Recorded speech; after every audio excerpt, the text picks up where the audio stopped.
అందరికీ నమస్కారం అండి. నేను మీ కరి విజయకృష్ణ, విశాఖపట్నం నుంచి. నా మొబైల్ నెంబర్ 9948307995. సో ఈరోజు లైవ్లోకి రావడానికి కారణం, ఏ విధంగా అయితే నా యొక్క సుప్రీంకోర్టు పిటిషన్ ఫైల్ చేయడం జరిగిందో, నిన్న ఇంటరాక్షన్ విత్ రిజిస్ట్రార్తో కంప్లీట్ అయ్యింది. సో నిన్న జరిగిన తర్వాత ఇంకా ఆఫీస్ రిపోర్టర్ మాకు ఇంకా ఏం తెలియలేదు, ఏం సబ్మిట్ అయింది, కానీ ఇంటరాక్షన్ అయిపోయింది సుప్రీంకోర్టు ప్రాసెస్లో. ఇప్పుడు పాయింట్కి వస్తున్నాను. రతన్ టాటా గారు వ్యాపార రంగంలో చాలా ముందుకున్నాను, నన్ను ఎవరు పట్టుకోలేరు, సో నా చుట్టూ ఉన్న మిగతా వ్యాపారస్తులే నా వ్యాపారానికి కాపలాదారులుగా ఉంటారు అని ఏ విధంగా అయితే నిర్మించుకున్నారో ఆయన యొక్క సామ్రాజ్యాన్ని, అది దొరికిపోయింది పూర్తిగా. అది ఏ విధంగా దొరికిపోయింది అనేది మీ ముందు పెట్టాను. ఏదైనా సరే ఒక unique code, any authority verification చేసేటప్పుడు ఎవరైతే వెరిఫై చేసి కన్ఫర్మ్ చేస్తారో అది ఒక వేరే డిపార్ట్మెంట్ అయి ఉంటుంది. ఒక డిఫరెంట్ ఐటీ యాక్ట్ ప్రకారంగా ఎవరికో ఒకరికి సపరేట్గా కంపల్సరీగా అప్పచెప్తారు. కానీ ఫస్ట్ డేటా సేకరించింది ఎవరి ద్వారాగా?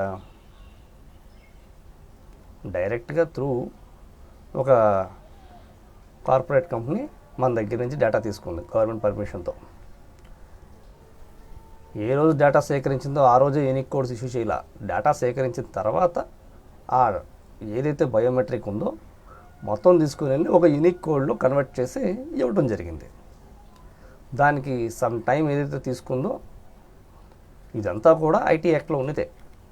ఎంత టైంలో మీరు ఇష్యూ చేయగలరు అనేది.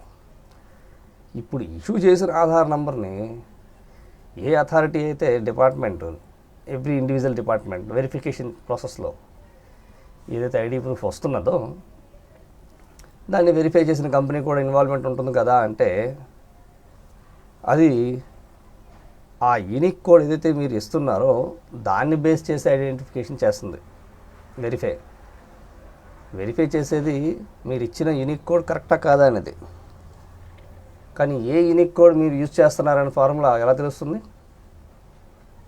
అంటే డెఫినెట్లీగా వెరిఫై చేసేటప్పుడు మీరు ఆపోజిట్ పార్టీ ఏదైతే థర్డ్ పార్టీ ఉంటుందో వెరిఫై చేసేది, ఆ యొక్క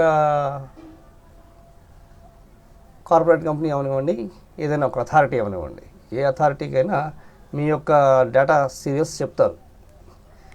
ఇది స్టేట్ వైజ్గా మేము వాడిన డేటా కాబట్టి మీరు మాకు ఇచ్చింది సరిపోయిందని. అంతేగాని వెరిఫై చేసి వీళ్ళు కన్ఫర్మ్ చేశారు ఏ యూనిక్ కోడ్ సరిపోయిందని.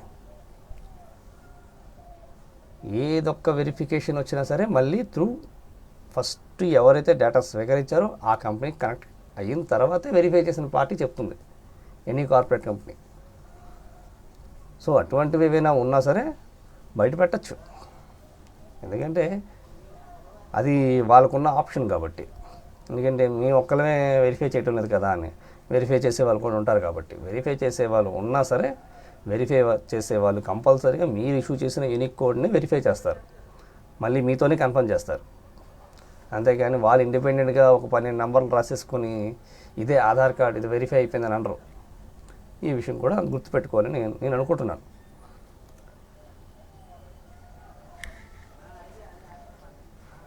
రెండోది ఏంటంటే, బ్యాంకింగ్ సెక్టర్ ఏదైతే ఉందో కంప్లీట్గా దాన్ని ఎంత బాగా మిస్యూజ్ చేశారనేది ఈ యొక్క ఇండియన్ ఎవిడెన్స్ యాక్ట్తోనే అర్థమైపోతుంది.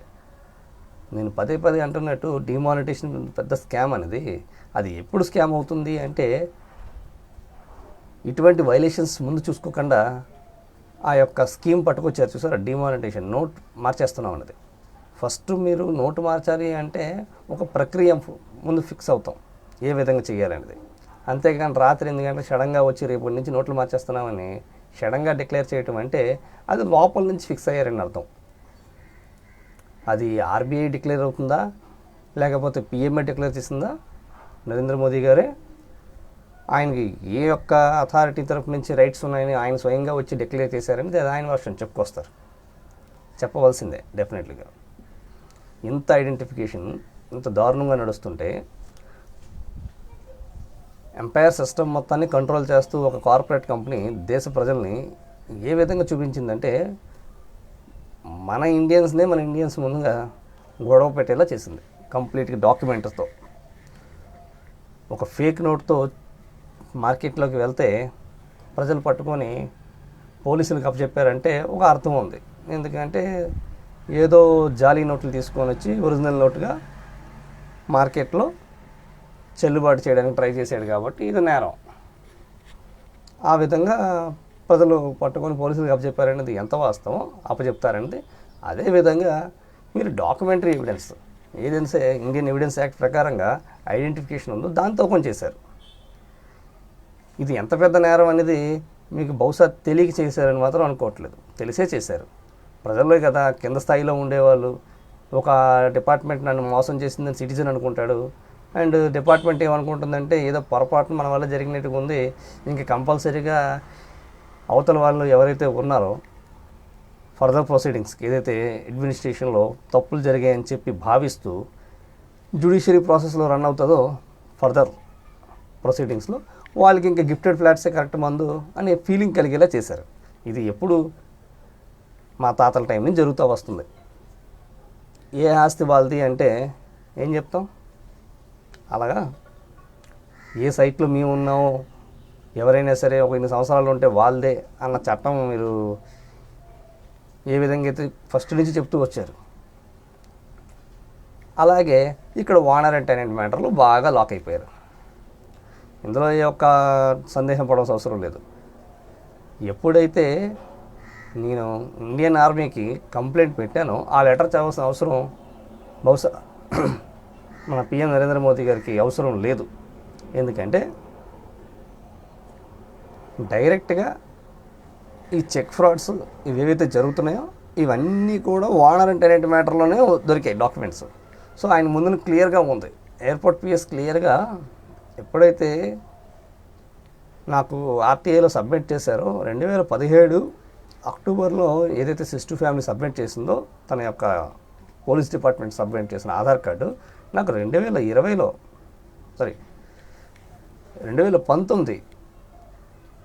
అక్టోబర్లో ఇవ్వడం జరిగింది. అంతటి వరకు నాకు ఇవ్వాల, గుర్తుపెట్టుకోండి. 2017 నుంచి 2019 వరకు పోలీస్ డిపార్ట్మెంట్కి ఏదైతే సబ్మిట్ చేశారో ఆ ఐడి ప్రూఫ్ అక్కడే ఉంది, అలాగే ఉంది.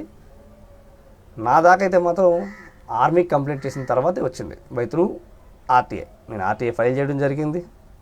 ఫైల్ చేసేటప్పుడు వైఓ విజయ్ కుమార్ గారు నాకు అడగడం కూడా జరిగింది. అంటే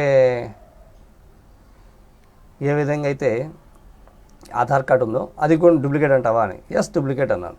సఫేక్ నేను స్వయంగా ఆయన దగ్గర చెప్పాను కూడా. దాని తర్వాత ఏ విధంగా అయితే సిటిజన్ అమెండ్మెంట్ బిల్ తీసుకొచ్చారో దాంతో క్లియర్ కట్గా ఏం చెప్పారు అంటే ఎస్, మొత్తం ఇండియన్ టెరిటరీ లోపల ఎంతమంది అయితే ఉన్నారో వీళ్ళందరూ కూడా ఇండియన్స్ కాదు, కేవలం వాళ్ళు ఇండియన్స్ అని ప్రూవ్ చేసుకోవడానికి ఏమైనా పాతకాలం ముత్తాతల కాలం ఏమైనా డాక్యుమెంట్స్ ఉన్నాయి అంటే ప్రజెంటేషన్ పెట్టుకోండి. అంతేగాని ఇటువంటి ఐడెంటిఫికేషన్ అథారిటీస్ ఇష్యూ చేసిన ఏదైతే ఉంటాయో డ్రైవింగ్ లైసెన్స్ అవనివ్వండి, పాస్పోర్ట్ అవనివ్వండి, ఆధార్ కార్డు అవనివ్వండి, ఇవి కూడా వ్యాలిడ్ కాదు ఆఫ్ ఇండియన్స్ అన్నవి సిఏ బిల్లు క్లియర్గా అదే చెప్పారు. అంటే ఆ బిల్లు తాగడానికి కారణం ముందు చెప్తున్నాను మీకు. మీ లోపల ఉన్న ఉద్దేశం బయటకు వచ్చింది. కార్పొరేట్ కంపెనీ ఏదైతే రతన్ టాటా గారు రన్ చేస్తున్నారో ఆయన ఉద్దేశంలో అదే కదా ఎప్పుడున్నాం. ఆయనకి అసలు మేము ఇండియాలో ఛాన్స్ ఇవ్వటమే చాలా ఎక్కువ అన్నారు. నన్ను అసలు ఇండియన్గా గుర్తించడమే చాలా ఎక్కువ. సో నన్ను ఇండియన్గా గుర్తించేందుకు నేను చాలా గర్వంగా ఫీల్ అవుతున్నాను అన్నారు. కానీ అప్పుడులో మీకు ఆ ఛాన్స్ ఇవ్వటం మా భారతదేశం చేసుకున్న ఒక పుణ్యం. దాని ప్రతిఫలం ఈరోజు మా మనవాళ్ళ టైంకి వస్తాడు దొరికింది. ఎందుకంటే మేమే మా అడ్మినిస్ట్రేషన్తో ఫైట్ చేసుకునేలాగా చేశారు. అది ఆఖరికి ఎక్కడికి వచ్చిందంటే ఒక అథారిటీ మీద ఏ విధంగా అయితే ఒక సిటిజన్ తన యొక్క ప్రొసీడింగ్స్లో వెళ్తాడో ఆయన ఏ విధంగా నిర్ధారించాలి ఆ అథారిటీ గురించి అండ్ ఇండియన్ అడ్మినిస్ట్రేషన్ గురించి ఏ విధంగా నిర్ధారించాలనేది ఒక రతన్ టాటా గారు చెప్తారనమాట. అంతే కదా, ఆయన వెనకాతలు ఉన్న బోగస్ లాయర్ బృందం చెప్తుంది.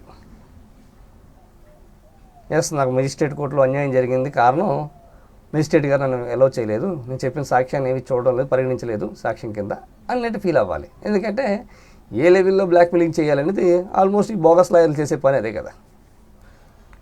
అంటే ఈ బోగస్ లాయర్లు నల్లకోటేసుకొని సిటిజన్స్ని కేవలం రన్ చేస్తున్న bogus ID proofs, Indian evidence యాక్ట్ని కంప్లీట్గా కొల్లగొట్టేశారు. సో దాంతో ఏ విధంగా అయితే వీళ్ళు ఎన్ని లక్షల కోట్ల ఆస్తులు సంపాదించారనేది ప్రత్యేకించి చెప్పవసరం లేదనుకుంటున్నాను, ఎంత సంపాదించారనేది. సో దాన్ని బట్టే వీళ్ళంతా కూడా అదే కంటిన్యూ అయిపోయారు. పాపం ఒరిజినల్ లాయర్స్ కూడా వీళ్ళతో పడలేకపోయారు.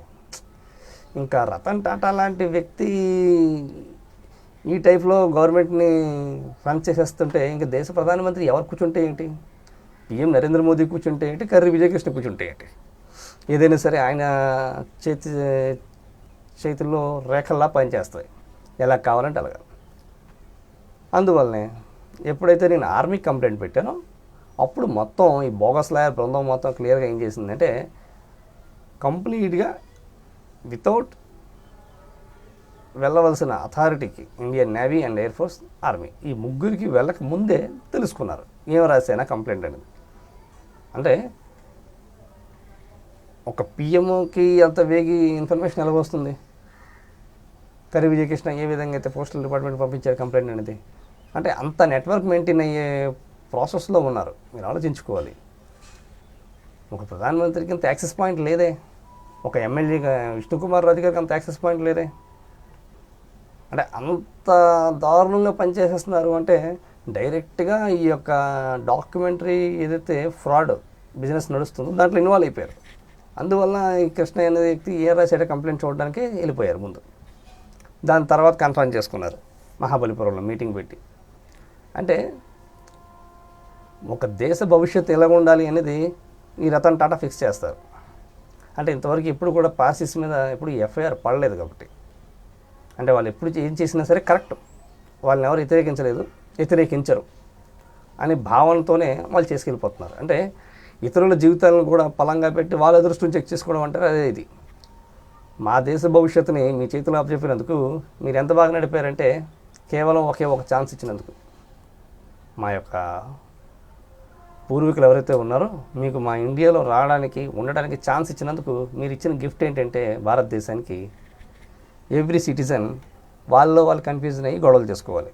ఒకవేళ బై మిస్టేక్ ఈ గొడవలు ఎందుకు వస్తున్నాయని ముందుకు వెళ్తే అథారిటీని ఎలా మిస్యూజ్ చేయాలనేది ఇంకో ఆప్షన్గా పెట్టుకున్నారు. ఇంకా దీని గురించి ఏ పొలిటికల్ పార్టీ అయినా సరే ఏ 5 yearsకి ఒకసారైనా ఎలక్షన్లో గెలవాలి అంటే ఎంత ఖర్చు పెడుతుంది అంటే దాని గురించి నేను ప్రత్యేకించి చెప్పాల్సిన అవసరం లేదనుకుంటున్నాను.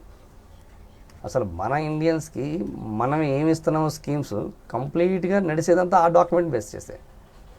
సో 2 నిమిషాల పని ఏ అథారిటీ ఎలా డిసిజన్ తీసుకోవాలనేది. అందుకే ముందే అథారిటీ టు అథారిటీ లాక్ చేసి పెట్టారు ఇంటర్నల్గా. సో అదే ఫార్ములా ఏ విధంగా అయితే ఈయన బిజినెస్లో చూపిస్తూ వచ్చారో రతన్ టాటా గారు, అదేవిధంగా కంప్లీట్గా ఇండియన్ అడ్మినిస్ట్రేషన్ను మిస్యూజ్ చేస్తూ తనకు అనుకూలంగా ఒక ప్రధానమంత్రి కూడా కేవలం బయటికి కనిపించే యాక్టింగ్ చేస్తూ లోపల అదే బిజినెస్కి సపోర్ట్ చేస్తున్నారు అని నేను క్లియర్గా కంప్లైంట్లో పెట్టడం జరిగింది. అందులో యూనిక్ కోడ్స్ లేవు, క్లియర్గా చెప్పాలంటే అందులో యూనిక్ కోడ్స్ లేవు.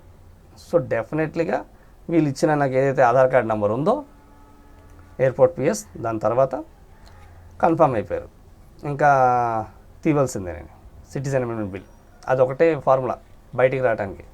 అంటే ఇంతవరకు చేసిందేంటి, ఇప్పుడు కొత్తగా కావాల్సిందేంటి? ఇప్పుడు రాజకీయంలో చెప్తున్నాను మీకు.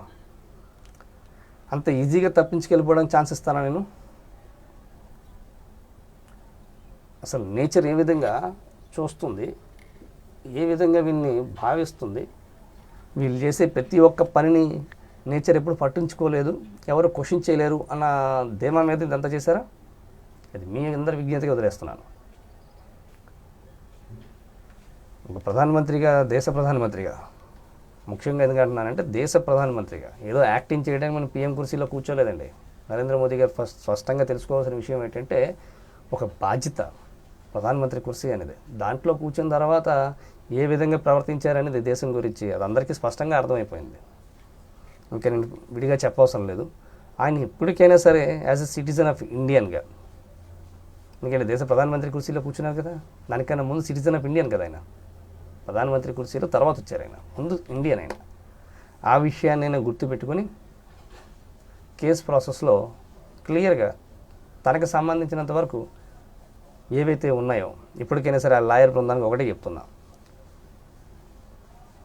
బోగస్ డాక్యుమెంట్స్తో గెలవటం అనేది, ఫేక్ డాక్యుమెంట్స్తో గెలవటం అనేది నాట్ ఏ గెలుపు, అది పెద్ద గెలుపు కాదు. సేమ్ సక్కుని పాచికలు ఏవైతే ఉంటాయో తనకు అనుకూలంగా పడతాయి అంటారే, అలాంటిది అది. మీరు నిర్ణయించుకున్న ప్రకారంగా మీకు ఆర్డర్స్ రావటం, గెలుపు రావటం అనేది ఇప్పుడు వరకు జరుగుతూ వచ్చింది. దీనివల్ల దేశ ప్రజలకి కేవలం ద్వేషాన్ని నింపారు మీరు, ఇంకోటి ఏమీ చేయలే. ఇప్పటికైనా మారి దేశం గురించి ఒక మంచి పని చేయాలనుకుంటే చేయాలి, ఇదంతా మీ బాధ్యతే కదా. ఏదో ఒక వర్గం వాళ్ళు చేస్తే అయ్యేది కాదు కదా. ప్రతి ఒక్క క్యాస్ట్ తరపు నుంచి ఎవరో కొంతమంది చేయగలిగే ఉంటారు ఈ ఫేక్ డాక్యుమెంట్స్లో, కలపకుండా ఉండరు. అది ఎవరైనా సరే వాళ్ళందరికీ క్లియర్గా నేను ఒకటే చెప్తున్నాను, ఒక ఇండియా అండ్ చైనా ఒక బార్డర్ ఇష్యూలో గొడవ చేసుకుంటుంది, దానివల్ల వరల్డ్ వార్ 3 కన్నా దారుణంగా ఉంది పొజిషన్ అని నరేంద్ర మోదీ చెప్పారు చూసారా. దాని తర్వాత నేను ఏదైతే మెయిల్ పెట్టానో దాని తర్వాత ఇమీడియట్లీగా ఆయన ప్రెస్ మీట్ పెట్టి చెప్పారు, ఎస్ అక్కడ ఎలాంటివి ఏం జరగలేదని. అది ఫ్యాక్ట్. నిజాన్ని బయటికి తీయటం అనేది అది ఎప్పుడు నిజం అలాగే ఉంటుంది. దానికి నేను వచ్చి చెప్పవలసిన పని లేదు, ఇంకొకరు ఎవరైనా వచ్చి దాన్ని బయటికి తీస్తారైనా భయపడాల్సిన అవసరం కూడా లేదు. అది నిజం, అది ఎప్పుడు అలాగే ఉంటుంది. సో ఎప్పుడైతే మీరు ఇండియన్ ఆర్మీకి చైనా ఆర్మీకి క్లియర్గా అంటే దేశానికి మధ్య యుద్ధ వాతావరణం చూపించైనా సరే కృష్ణని జడిపించాలి, కృష్ణని ఆపాలి అన్నంత కాన్ఫిడెన్స్కి వెళ్ళారు కాబట్టి మీకు చెప్తున్నాను క్లియర్గా. ప్రతి ఒక్క డాక్యుమెంట్ బై త్రూ సుప్రీంకోర్టులో ప్రజెంటేషన్ చేయండి. నా యొక్క పాయింట్ ఆఫ్ వ్యూలో దేశాన్ని ఏ విధంగా అయితే బాగు చేయాలనుకుంటున్నానో అది మీకు స్పష్టంగా అర్థమైపోయి ఉండాలి ఇప్పటికి. ఎందుకంటే మీ పిల్లలకి మీరు ఇచ్చిన ఆస్తులు ఏవైతే ఉన్నాయో ఈ బోగస్ డాక్యుమెంట్స్తో సంపాదించిన ఆస్తులతో ఎన్ని రోజులు కూడా కాపాడబట్టవు. ఈ విషయం గుర్తుపెట్టుకోవాలి. ఎందుకంటే మనం మన పిల్లలకి ఇచ్చేది జ్ఞానం. ఆస్తులు సంపదలు ఇచ్చి మీరు వాళ్ళకి భవిష్యత్తుని కొనలేరు. మీరు బహుశా అనుకుంటున్నారేమో మేము ఫిక్స్ చేసిన భవిష్యత్తు కాబట్టి, ఇక్కడ ఎవరిదైనా భవిష్యత్తు మేమే ఫిక్స్ చేస్తాం కాబట్టి ఇక్కడ ఇంకా ఈ హిస్టరీలో ఇక్కడ ఏం జరిగినా సరే అంతా మర్చిపోతారు. ప్రతి ఒక్కరిని కూడా అదే భగవద్గీత మీద ప్రమాణం చేయించి అబద్ధాలు చెప్పిస్తాం. అది ఈజీ. ఎందుకంటే ఒక మనిషిని జడిపించి భయభ్రాంతులు చేసి అదే భగవద్గీత మీద అబద్ధం చెప్పేలా చేసేంత టాక్టిక్స్ మీరు నేర్చుకున్నారు కాబట్టి ఆ టైప్ ఆఫ్ నేచర్ మీకు కొనసాగుతూ వస్తూ ఉంది. అది మీ సొంత స్వార్థం అవనివ్వండి, లేకపోతే ఈ యొక్క రతన్ టాటా నడుపుతున్న ఏదైతే బోగస్ డాక్యుమెంట్స్ ఉన్నాయో ఆయన ఒక్కరే కాదుగా, ఆయనకి ఉంటుంది chain link. Without chain link లేకుండా ఆయనతో చేయి కలపకుండా కొంతమంది ఉండరు అఫ్కోర్స్. కానీ వాళ్ళు ఇతను ఈ విధంగా ప్రవర్తిస్తారని మాత్రం అనుకోలేదుగా. అవతల వాడికి తెలియకపోతే అది అమాయకత్వం. వాడిని మోసం చేస్తే వాడు పట్టుకున్నాడంటే అది వాడి హక్కు. ఇతను నన్ను మోసం చేశాడంటే నేను జ్యుడిషియరీకి వెళ్ళి చెప్తానండి అంటే, మీరు జ్యుడిషియరీలే మోసం చేసేస్తాం, జ్యుడిషియరీ ఎలా పనిచేయాలో మేమే డిసైడ్ చేసేస్తాం అంటున్నారు కాబట్టి నేను ఇప్పుడు ఓపెన్గా చెప్పాల్సి వచ్చింది మీ యొక్క ఓపెన్ సీక్రెట్స్. అందుకే నేను కామ్గా కంప్లీట్గా ఎన్ని ప్రొసీడింగ్స్ మీరు నన్ను కంట్రోల్ చేయడానికి, నన్ను నా యొక్క లీగల్ ఫైట్లో ఆపడానికి ఎంత ప్రయత్నం చేశారో నేను విడిగా చెప్పవసరం లేదు గవర్నమెంట్ ఆఫ్ ఇండియాకి, వాళ్ళందరికీ తెలుసు. ఇటు గరికపాటి వారు ఉండండి, ఇటు చాగంటి వారు ఉండండి, భగవద్గీత గురించి స్పష్టంగా చెప్తూ ఉంటారు కాబట్టి నేను వాళ్ళందరి పేర్లు తీసుకున్నాను. ఇంకా చాలామంది ఉన్నారు అంటే ప్రవచనాలు చెప్పేవాళ్ళు. వీళ్ళందరికీ నేను ఒకటే ప్రశ్న వేస్తున్నాను. ఈరోజు ఎవరో ఒక దొంగ తప్పుడు కాగితాల్ని ఎదుటివాడికి తెలియకుండా వాడి యొక్క డాక్యుమెంట్స్ ఏవైతే ఉంటాయో దాంతో మోసం చేస్తూ దాన్ని భగవద్గీత మీద ప్రమాణం చేయించి అబద్ధం చెప్పించడం అనేది ఎంత పెద్ద నేరమో ఒకసారి మీ ప్రవచనాల్లో చెప్పాలని కోరుకుంటున్నాను. ఎందుకంటే మీరు నమ్మే ఏ ఒక్క భగవద్గీత అవనివ్వండి, ఇటు ఖురాన్ అవనివ్వండి, బైబిల్ అవనివ్వండి, ఇవన్నీ ఈక్వల్ అన్నాను. ఎందుకన్నానంటే కారణం అందుకే. వాళ్ళ నమ్మకం బట్టి, వాళ్ళ యొక్క మతం బట్టి వాళ్ళు ఏ దేవుడిని నమ్ముకుంటారో ఏదైనా సరే అల్టిమేట్గా చెప్పింది ధర్మం ఒకటే.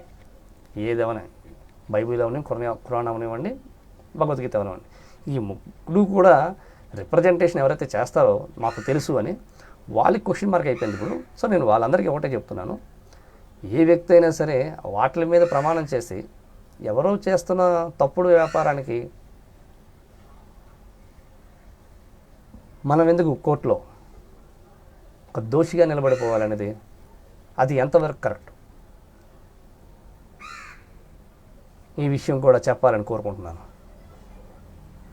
ఎందుకంటే ఈ యొక్క ల్యాండ్కు ఉన్న హిస్టరీ ఏంటంటే ఏదైనా సరే తప్పు చేసిన వారికి పనిష్మెంట్ పడుతుంది, అవశ్యం పడుతుంది. ఆ విషయం వీళ్ళకి తెలుసు. ఆ ఒక తప్పుని కవర్ చేయడానికి 100 తప్పులు చేసుకుంటూ వస్తారు వీళ్ళు. ఎందుకంటే మేము ఎప్పుడు దొరకవు అనుకుంటారు. ప్రాబ్లం ఏంటంటే దేవుణ్ణి కూడా వీళ్ళు క్వశ్చన్ మార్క్ చేసేస్తున్నారు, ఎలా రియాక్ట్ అవ్వాలనేది. సో అందుకే నేచర్ కూడా నన్ను క్లియర్ కట్గా ఏ ఒక్క పార్టీలోకి ఎందుకు వెళ్ళవటం లేదు అంటే కారణం, నేను ఒకసారి ఏదైనా పార్టీలోకి వెళ్తే సో డెఫినెట్లీగా ఆ పార్టీ విధి విధానాలు ఏవైతే ఉంటాయో ఫస్ట్ నుంచి పెట్టేవి అవి నేను కంపల్సరీగా చెక్ చేస్తాను. అండ్ నా యొక్క ఆలోచన ఏదైతే ఉందో ఆ పార్టీతో కలవు డెఫినెట్లీ కలవు. ఎందుకంటే మిగతా వాళ్ళకి అదే ఆదాయం అనేప్పుడు నేను వెళ్ళి క్వశ్చన్ చేస్తే వాళ్ళకి కొంచెం ఇబ్బందిగా ఉంటుంది. కానీ యాక్చువల్గా జరగాల్సింది ఏంటంటే మార్పు కావాలి. అది ప్రతి ఒక్కరిలో కూడా మార్పు కావాలి. ఏదో కొత్తగా పార్టీ పెట్టి నేను ఇంట్రడ్యూస్ చేయడానికి ఇందులో కొత్తగా ఏమీ లేదు. ఏ పార్టీ అయినా రన్ చేయవలసింది ఈ డాక్యుమెంట్ బేస్ చేసే. సో ఈ ఐడెంటిఫికేషన్ మీద ఏదైనా సరే ప్రజల్ని మనం సేవలు అందించాలి. రాజకీయాల్లోకి వచ్చేది దానికోసం. కానీ సేవల పేరుతో జరుగుతున్న మోసం కూడా బయటికి చెప్పాల్సిన బాధ్యత కూడా ఈ ఒక పొలిటీషియన్స్దే ఆలర్. కానీ వీళ్ళు చెప్పలేని పరిస్థితిలో ఉన్నారు. ఎందుకంటే ఎవరు చేసిన దాంట్లో ఎవరు ఇరుక్కున్నారో తెలియదంట పరిస్థితి. సో వీళ్ళందరికీ క్లియర్ కట్ చేయడానికి నేను వస్తానన్నాను. యాక్చువల్ ఫ్యాక్ట్ చూడాల్సిందే కదా. ఎన్ని సంవత్సరాలు బట్టి జరుగుతూ వస్తుంది, ఎప్పటి నుంచి మన దేశం ఏకంగా బ్యాక్కి వెళ్ళిపోయాము. దేశ ఆర్థిక స్థితిని ఇప్పటి నుంచి ఒక గ్రౌండ్ లెవెల్లో తొక్కేస్తున్నారు కంప్లీట్గా. ఒక దేశాన్ని కంప్లీట్గా ఇండియాని ఒక డంపింగ్ యార్డ్గా మార్చేశారు. అంటే ఎవరో కొందరు వచ్చి కష్టపడి ఒక నాయకులు ఒక తరానికో ఒక రెండో తరానికో ఒక ఈ టైప్ ఆఫ్ ఫెసిలిటీస్ ఉంటే కరెక్ట్ అని చెప్పి డిసైడ్ అయ్యి సేవలు అందిస్తారు. దాని తర్వాత కొంత జనాభాని తీసుకొచ్చి స్లమ్ని నింపేస్తున్నారు. ఇప్పుడు ఏ విధంగా అయితే స్లమ్ నిండిపోతుందో ఆ తర్వాత దేశం ఎలాగ అభివృద్ధి చెందుతుంది మీరు ఆలోచించుకోండి. వాళ్ళకి ఎప్పుడు అవసరం ఉంటే అప్పుడు ఓట్ బ్యాంకింగ్ కోసం తెచ్చుకొచ్చారు. ఈ రెండు పార్టీలు ఏమీ తెలిసో తెలియక లేవు. అటు సోనియా గాంధీ అవనివ్వండి, గాంధీ గారు అవనివ్వండి, అండ్ నరేంద్ర మోదీ గారు అవనివ్వండి. ఇద్దరికి క్లియర్గా తెలుసు కదా, సిఏఏలో క్లియర్గా ఇద్దరు అండర్స్టాండింగ్ మీద తీసుకొచ్చారు. ఏమీ మొత్తం ఎందుకేం కాదు కదా. మరి రెండు కూడా దేశం గురించి పనిచేసేటప్పుడు ఈ టైప్ ఆఫ్ నిర్ణయం తీసుకోవాల్సిన అవసరం లేదే. ఏం వెంటనే వెళ్ళిపోవచ్చు కదా. ఎప్పుడైతే కంప్లైంట్ చదివారో ఆర్మీ కంప్లైంట్ అడుగుతుంది అథారిటీకి, మాకు వచ్చిన కంప్లైంట్ ప్రకారంగా ఏ యూనిక్ కోడ్స్ ఉన్నాయనేది, ఎన్ని ఉన్నాయనేది. కానీ వీళ్ళు ముందుగా చదివి వీళ్ళు సేఫ్ అయిపోవాలనుకున్నారు. అంటే తప్పు చేసిన వారికి ముందు భయం ఉంటుంది, నా తప్పు దొరికిపోయింది కాబట్టి నేను ఎలా బయటకు రావాలని. మరి అదే ప్రయత్నం కదా ఈ సిస్టర్ ఫ్యామిలీ కూడా చేసింది. సిస్టర్ ఫ్యామిలీ చేసింది కూడా అదే. ఎప్పుడైతే వాళ్ళు నన్ను మోసం చేశారనేది వాస్తవం ప్రూవ్ అయ్యిందో వెంటనే పరిగెట్టారు రాజకీయ నాయకుల దగ్గరికి. అసలు వీరు ఎవరో ఏంటో తెలియకుండా మేము అగ్రిమెంట్ అవుతున్నట్టుకున్నాం, మా వాళ్ళు ఏదో పొరపాటు జరిగినట్టుకున్నది. అది పొరపాటున జరిగిన పొరపాటైనా అవ్వచ్చు. ఉద్దేశపూర్వకంగా ఒక టెనెంట్ని అద్దెకిస్తామని చెప్పి మోసం చేయరుగా. అలాగే వాళ్ళు కూడా దేవుడిని కోరింది అదే. వాళ్ళకి ఎంతవరకు ఆ పాపానికి దాంట్లో ఉంటారో దాని ప్రకారంగా వాళ్ళకి పనిష్మెంట్ ఉంటుంది, లేకుండా ఉండదుగా. కానీ దాన్ని క్యాష్ చేసుకోవాలనుకుంది ఎవరో వాళ్ళకి కూడా ఉంటుంది. అందుకే ముందు పరిగెట్టింది ఆయనే. ఒక డిజిటల్ బ్యాంకింగ్ సెక్టర్ స్టార్ట్ చేస్తానని యాజ్ పర్ నా కోర్ట్ ఆర్డర్ ఎప్పుడైతే ఇష్యూ అయ్యిందో 2020 లాక్డౌన్లో, దాంట్లో క్లియర్గా ఆయన ప్రతి ఒక్కరు ఎంప్లాయ్మెంట్ తగ్గించుకుంటూ వస్తూ ఉంటే ఆయన పెంచుకుంటూ వస్తున్నారు. కోర్స్ టీసీఎస్ అవనివ్వండి, ఇంకా ఏదైనా ప్రైవేట్ కంపెనీస్ అవనివ్వండి కార్పొరేట్లో, ఆయన క్లియర్గా పెంచుకుంటూ వస్తున్నారు. ఎందుకంటే నేను ఒక డిజిటల్ బ్యాంకింగ్ సెక్టర్ ఓపెన్ చేద్దాం అనుకుంటున్నాను అనేది. ఇజ్రాయెల్ దాకా వెళ్ళిపోయారు ఆయన. మొత్తం ఇండియన్ బ్యాంకింగ్ సెక్టర్ మొత్తం పాడు చేశారు. ఇంకా మిగిలింది ఏంటి? Digital banking. డిజిటల్ బ్యాంకింగ్లో ఏం చెప్పాలనుకున్నారు? అంతా డిజిటలేనా? మరి డిజిటల్ ట్రాన్సాక్షన్ కదా జరిగింది చెక్ ఫ్రాడ్లో. అంటే అంత దారుణంగా మీరు మ్యానిపులేట్ చేసేయగలంత కాన్ఫిడెన్స్గా డాక్యుమెంట్ని యూజ్ చేస్తున్నారు. అక్కడ క్లియర్గా అర్థమైపోతుంది కదా. ఇదేమైనా చెక్ ఫ్రాడ్ కేసు కాదే. అంటే ఇండియన్ అడ్మినిస్ట్రేషన్లో ఏ అథారిటీ ఎలా పనిచేయాలో కూడా వీళ్ళే డిసైడ్ చేసేస్తున్నారు. ఫోన్ ట్యాపింగ్ చేసి ఏదైతే మొబైల్ నెట్వర్క్ ద్వారా వింటున్నారో, నేను అందరికీ అదే చెప్తున్నా, వినటం వల్ల తప్పేం కాదండి. ఆ విన్న దాని మీద రాజకీయం చేయాలనుకుంటే నేచర్ చూస్తుంది, ప్రతి ఒక్కటి చూస్తుందండి. ఈచ్ అండ్ ఎవ్రీ పాయింట్ చూస్తున్నాం. ఎవరికి తెలియకుండా ఏది రహస్యంగా ఉండదండి. ఎప్పుడైనా సరే ఏదో ఇది నేను ఒక్కడిని చేస్తున్నాను కాబట్టి ఇది ఎవరికి తెలియదు అనుకోవటం మూర్ఖత్వం ఉండదు. అంతా నేచర్ చూస్తుంది. అండ్ నేచర్ తన టైం ప్రకారంగానే తను రియాక్ట్ అవుతుంది. అంతేగాని మీరు చేసిన వెంటనే రియాక్ట్ అవ్వాలని ఎక్కడా ఉండదు. అది ధర్మం ఏంటో ధర్మం ప్రకారంగానే ధర్మం కూడా చూపిస్తుంది. కానీ మళ్ళీ ఏమంటారంటే మేము కదా ఫిక్స్ చేసిన గాడ్ ఇది, ఏ దేవుడు ఎలా రెస్పాండ్ అవ్వాలో కూడా మేము డిసైడ్ చేస్తామని. అవును, చేసే పనులు తప్పుడు పనులు చేసి పుల్వామా అటాక్ చేసింది క్లియర్గా అంతలోనే క్లియర్ అయిపోయింది మీకు. అదే స్థితిగా మళ్ళీ లడ్డాక్ తీసుకొచ్చారు.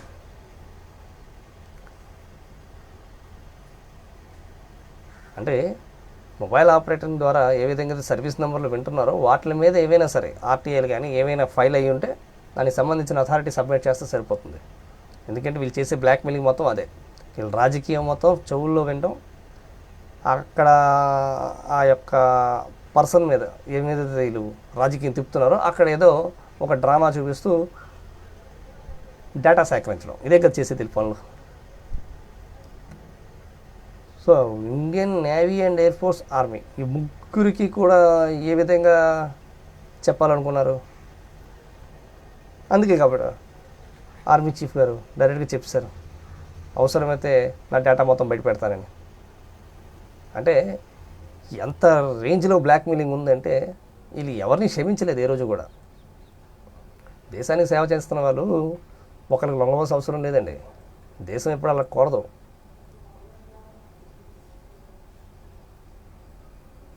నేచర్ ఎప్పుడైనా సరే ఒక వరదల రూపంగా వచ్చినా, తుఫాన్ రూపంగా వచ్చినా ఎప్పుడైనా సరే మీకు సహాయం చేస్తే ఫస్ట్ ఆ సిఆర్పిఎఫ్ని యూజ్ చేస్తాం, ఆ ఆర్మీని వాడతాం. ఎందుకంటే అంత పెద్ద విపత్తు వచ్చినప్పుడు. అలాంటిది ఆ అథారిటీస్ని కూడా మీరు అక్కడ క్షమించలా. అసలు స్టార్టింగ్ లెవెల్ ఏంటి, ఎండ్ లెవెల్ ఏంటి, ఇది కూడా చూడకుండా రాజకీయం చేస్తుంటే అప్పుడు నేను స్పష్టంగా చేయవలసిన పని ఏంటి? నేనే స్వయంగా కుర్చీలో కూర్చుంటానని చెప్పటమే. అందుకే నేను క్లియర్గా చెప్పాను, యాజ్ పర్ ప్రెసిడెంట్ పాలన పెట్టేసి మొత్తం దేశంలో ఉన్న అన్ని సెక్టర్ని క్లీన్ చేసేయాలి. లోపల నింపిన ఫేక్ డాక్యుమెంట్స్ ఎన్ని ఉన్నాయో మొత్తం క్లియర్గా క్లీన్ చేసేయాలి. ఆ డాక్యుమెంట్ బేస్ చేసి ఏ విధంగా అయితే జ్యుడిషియరీ సిస్టమ్ని ఇంటర్లాకింగ్ చేశారో, అటు డౌన్ లెవెల్లో ఉన్నవ్వండి, టాప్ లెవెల్లో ఉన్నవ్వండి, వాటిని కూడా ఫ్రీడమ్ చేయాలి. ఎందుకంటే అవి ఇండివిజువల్గా పనిచేయాలి. ఒక నోటీస్ ఇష్యూ చేయాలంటే అంతసేపు ఆలోచిస్తుంది సుప్రీంకోర్టు అంటే ఏ పరిస్థితిలో ఉన్నారో ఆలోచించుకోవాలి మీరు.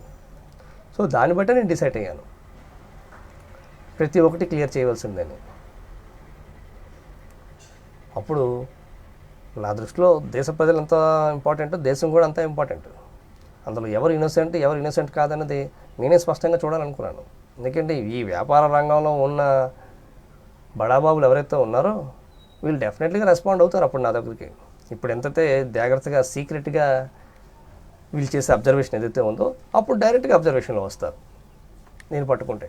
సో అప్పుడు నాకు హ్యాండిల్ చేయడం చాలా ఈజీగా ఉంటుందని చెప్పి నేను అన్నాను, నేనే హ్యాండిల్ చేస్తాను ఫ్రంట్కి వచ్చి. ఏదో దేశాన్ని బాగు చేసి వెళ్ళిపోతానంటే సింపుల్గా వచ్చి ఒక సంవత్సరంన్నరలో క్లీన్ చేసి మీకు మళ్ళీ ఇదే దేశాన్ని అబ్జర్వేస్తాను అనుకున్నారా? దేశాన్ని పూర్తిగా చైతన్యవంతం చేసేస్తాను. ప్రతి ఒక్క హక్కు, ఎవ్రీ సిటిజన్ వాళ్ళ హక్కు వాళ్ళకి కల్పించేస్తే వాళ్ళే ఇండివిజువల్గా వాళ్ళ రైట్స్ అడుగుతారు. ఆ తర్వాత ఆటోమేటిక్గా దేశం డెవలప్ అవుతుంది. ఎందుకంటే మీరు చేసింది ఈ యొక్క ఫేక్ డాక్యుమెంట్స్తో చాలా వ్యాపారాలు చేశారు. ఏ ఒక్క సెక్టర్ని విడిచిపెట్టల. వాళ్ళకి నచ్చినప్పుడు ఫార్మాసిటీస్ ఓపెన్ చేశారు ఫేక్. ఏది కావాలంటే అది టెస్ట్ ట్రైల్ చేసుకోవచ్చు. అన్నీ చేశారు వీళ్ళు. ఒక కల్తీ విత్తనాలు అవనివ్వండి, కల్తీ మెడిసిన్స్ అవనివ్వండి, బోగస్ లాయర్లు అవనివ్వండి, ఎక్కడి నుంచి ఎలాగొస్తారు? ఎవ్రీథింగ్ డాక్యుమెంట్ బేస్ చేసే, ఇంటర్నల్గా బ్లాక్మెయిల్ చేసే. సో అది మొత్తం భూస్థాపితం చేయాలి అంటే ఫస్ట్ ఇండియన్ అడ్మినిస్ట్రేషన్లో పనిచేసే ఆఫీసర్స్ ఎవరైతే ఉంటారో వాళ్ళని కూడా అర్థం చేసుకునే మనస్తత్వం మనకు ఉండాలి. వాళ్ళే దేశం గురించి ఆలోచించగలరు. అఫ్కోర్స్ వై యోగానంద్ గారు ఏ విధంగా అయితే నెంబర్ బ్లాక్ చేశారో అది కేవలం మీ యొక్క రిప్రజెంటేషన్ మీదే చేశారు. దాని తర్వాత నేను రియాక్ట్ అయ్యాను, ఈ విధంగా చేస్తే కరెక్ట్ కాదని. దాన్ని చాలా బాగా క్యాష్ చేసుకున్నారు. దాని యొక్క ప్రతిఫలం ఏ విధంగా మనందరికీ దొరికిందనేది మీ అందరికీ తెలుసు, నేను వేరేగా చెప్పొస్తున్నా. సో అదే విధంగా ఇది చేస్తారనుకున్నారు. అందుకే నేను ఎప్పుడైతే పోలీస్ డిపార్ట్మెంట్ చేస్తున్న డ్యూటీ కరెక్టే, ఇంత ప్రెషర్లో ఉంటే ఎవరైనా ఇలాగే పనిచేస్తారు. సో వాళ్ళు చేసిన డ్యూటీ కేవలం ఏ విధంగా వీళ్ళు ఒత్తిడి వేశారో అదే ఒత్తిడిని నేను తీయడం కోసం చెప్పాను. వాళ్ళు చేసిన తప్పు కాదు అని. ఎందుకు చెప్పాను? నేను ఫస్ట్ చెక్ చేసింది నా యొక్క లీగల్ ఫైట్తో మొదలైంది. అప్పుడు వీడియో ఫుటేజ్ షూట్ అయ్యాయి. సో ప్రజలకు చెప్పడానికి ఒక ఈజీ మెథడ్ ఉంది. ఇది కృష్ణ వీడియో షూటేజ్ చేసాడు కాబట్టి ఈ టైప్లో మనం ఆయనకి వ్యతిరేకంగా డ్యూటీ ఆఫీసర్స్ చేయవలసిన అవసరం వచ్చింది. ఎందుకంటే కృష్ణ ఏదో బ్లాక్మెయిలింగ్ చేయడానికి ట్రై చేశాడేమో అని ప్రజలకు చెప్పడానికి మీకు అవకాశం ఉండేది.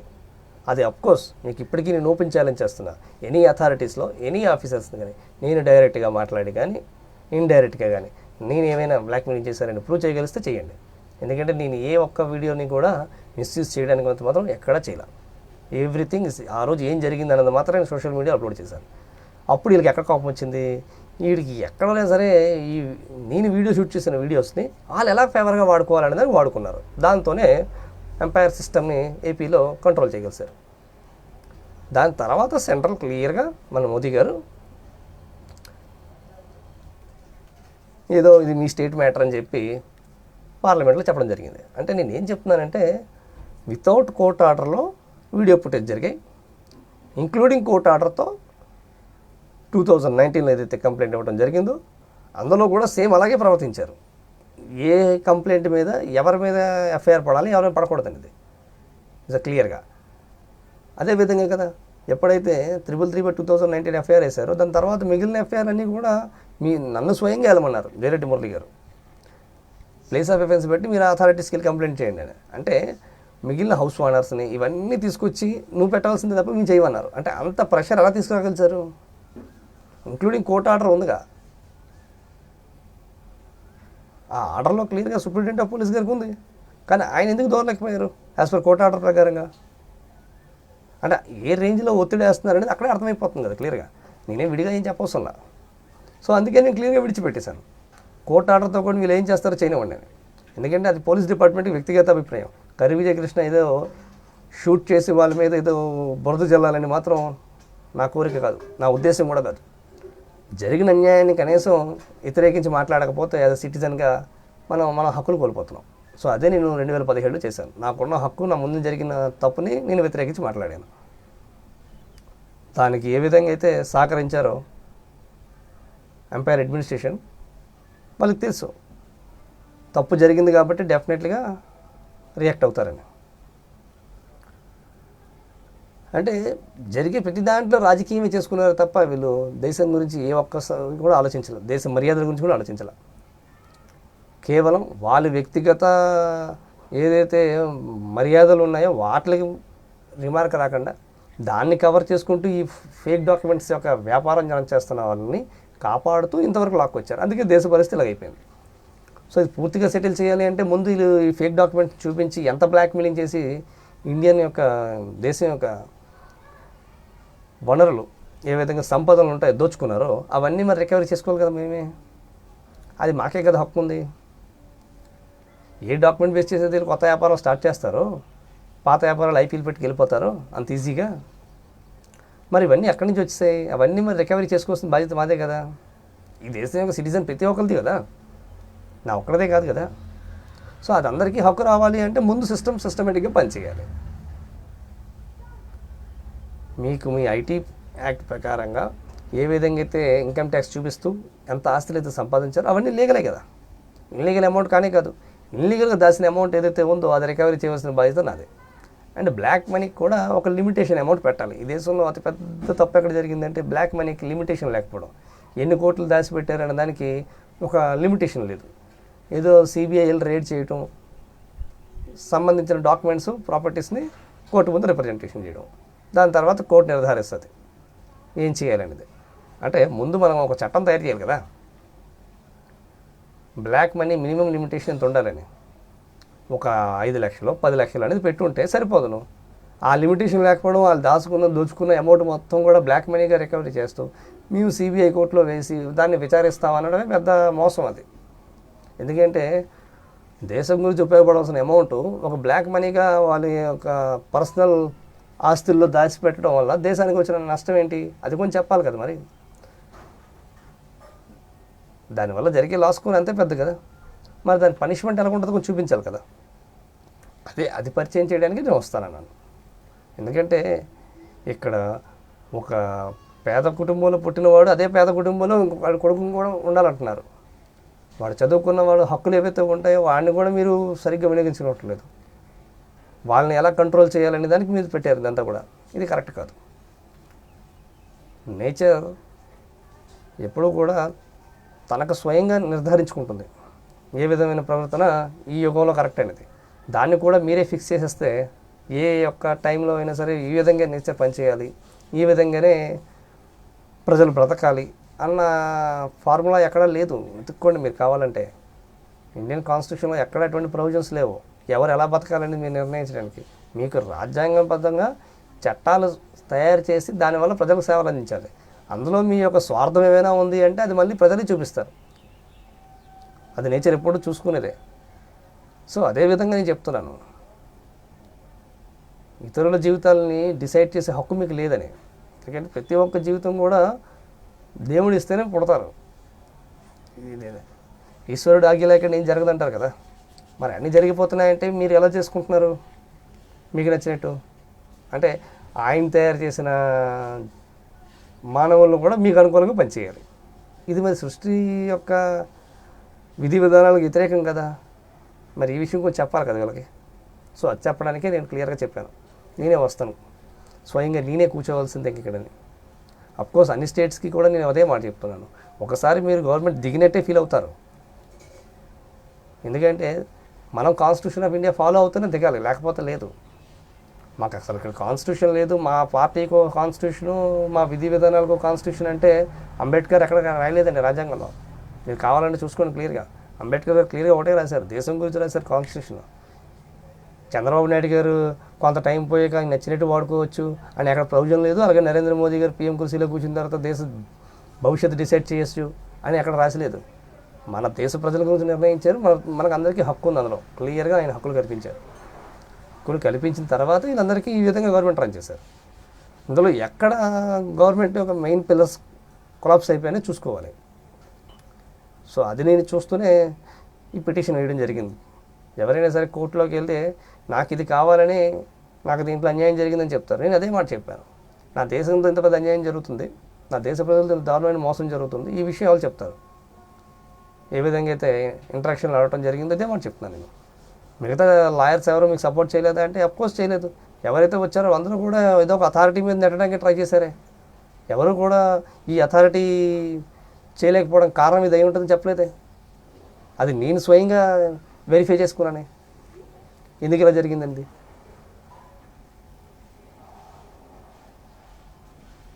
ఇప్పుడు ఏ విధంగా అయితే నేను పిటిషన్లో రాసాను అందుకే క్లియర్గా నన్ను నేను జస్టిఫై చేసుకోవడానికి నేను చూస్తుందాన్ని నేను స్వయంగా ఏ విధంగా అయితే నిర్ధారించుకున్నానో దాని తర్వాత కన్ఫర్మ్ చేశాను, ఎస్ దీనికి ఇదైతేనే కరెక్ట్ అని. ఒకసారి గవర్నమెంట్ దింపితే వీళ్ళకి అర్థం అవ్వాలి రాజ్యాంగం అంటే ఏంటనేది. రాజ్యాంగం అంటే ఒక బుక్, దాంట్లో రాసున్న ఆర్టికల్స్ ఏవైతే ఉన్నాయో ఇంకొక న్యాయవాది వచ్చి చెప్తే కానీ ఎవరికి అర్థమయ్యేది కాదు కాబట్టి అనుకుంటున్నారు వాళ్ళు. సో మనం నచ్చినట్టు చేసేయవచ్చు అనుకున్నారు. బట్ వీళ్ళకి అర్థం కాని విషయం ఏంటంటే నేచర్ అంటేనే రాజ్యాంగం. రాజ్యాంగానికి విరుద్ధంగా ఏ యొక్క ప్రభుత్వం పనిచేసినా నేచర్ ఒప్పుకోదు. సో అదే కదా జరిగింది, అదే జరుగుతూ వస్తుంది. అందుకే నేచర్ కన్ఫర్మ్ చేసిన ప్రకారంగా నేను వచ్చాను.